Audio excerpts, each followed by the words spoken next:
शिक्षणाच्या जोरावर समाजात परिवर्तन घडवणारा एक महामानव आणि आपल्या चाणक्य बुद्धीने संपूर्ण देशाचे भविष्य घडवणारा एक शिल्पकार डॉक्टर बाबासाहेब आंबेडकर.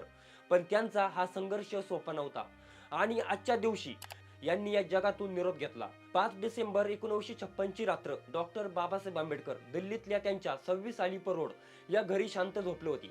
त्यांची तब्येत ठीक नव्हती. 6 डिसेंबर 1956 ची पहाट झाली, पण बाबासाहेब शांत झोपले होते.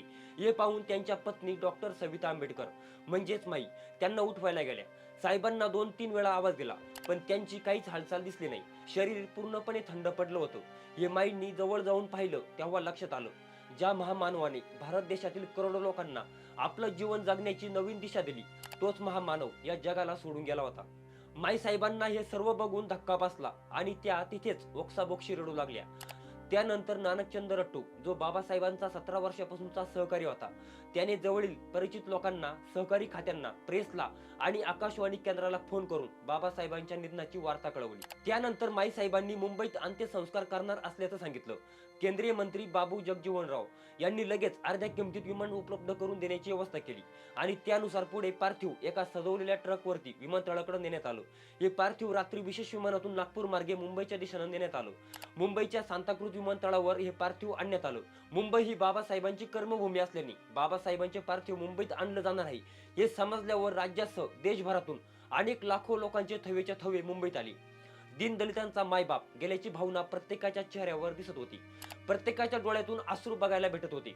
रस्ते, इमारती, लोकांनी जिथे जागा मिळेल तिथे गच्च भरल्या होत्या. दुःखांनी भरलेले चेहरे बाबासाहेबांना शेवटची आदरांजली देत होते. दिल्लीतून ज्या सुटामध्ये बाबासाहेबांना आणण्यात आलं होतं, तो सूट अंत्ययात्रेत ठेवण्यात आला होता. मंडळी, बाबासाहेब आंबेडकर यांना मानणारा मुंबईमध्ये इतका मोठा वर्ग होता की मुंबईतल्या जवळपास 2 लाख कामगारांनी जवळपास बंदच पाळला होता. या पार्थिवाला सशस्त्र पोलीस दलानं मानवंदना दिली आणि त्या देहाला भारतरत्न डॉक्टर बाबासाहेब आंबेडकर यांचा मुलगा यशवंतराव आंबेडकर यांच्या हस्ते संध्याकाळी 7:15 सुमारे 4 लाख लोकांच्या उपस्थित चितेला अग्नी दिला. मंडळी, 6 डिसेंबर 1956 रोजी दिल्ली येथे बाबासाहेब आंबेडकर यांनी अखेरचा श्वास घेतला. त्यांचे एक स्वप्न होते, एक समतावादी न्यायपूर्ण भारत. पण आजही त्याच भारतात भेदभाव आहे, अन्याय आहे. बाबासाहेब आंबेडकर गेले असले तरी त्यांचे विचार आजही जिवंत आहेत आणि जोपर्यंत समाजात विषमता आहे तोपर्यंत या विचारांची गरज राहीलच. तुम्हाला हा व्हिडिओ कसा वाटला, तसेच याविषयी तुमच्या काही प्रतिक्रिया असतील त्या कमेंट करून नक्की सांगा. आणि अशाच माहितीपूर्ण व्हिडिओ बघण्यासाठी वेद.com या यूट्यूब चॅनलला सबस्क्राईब करायला विसरू नका.